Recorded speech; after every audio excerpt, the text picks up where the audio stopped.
மன்னர் பரம்பரையில இருந்தெல்லாம் வந்துடல. உங்களை மாதிரிதான், உங்கள ஒருத்த மாதிரிதான், உங்க குடும்பத்துல ஒருத்த மாதிரிதான், உங்க புள்ள மாதிரிதான், உங்க மகன் மாதிரிதான், உங்க அண்ணன் மாதிரிதான், உங்க தம்பி மாதிரிதான்.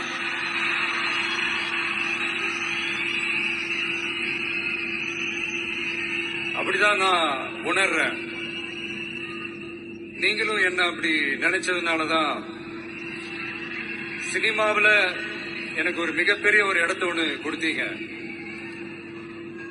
அதையெல்லாம் விட்டுட்டு உங்களுக்காக நன்றி கடன் செலுத்துறதுக்காக அரசியலுக்கு வந்த உங்க விஜய, இந்த விஜய, நீ வா விஜய், நாங்களா இருக்கோம், பாத்துக்கிறோம். விஜய் தம்பி நீ வா, நாங்க இருக்கோம்.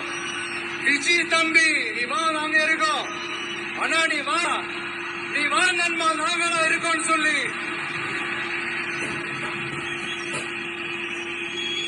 அவ்வளவு அன்பா, அவ்வளவு உறவா என்ன உண்மையாக்கி இருக்கிறீங்க. உண்மையிலேயே என்ன சொல்றதுன்னு எனக்கு தெரியல. ஆதிராம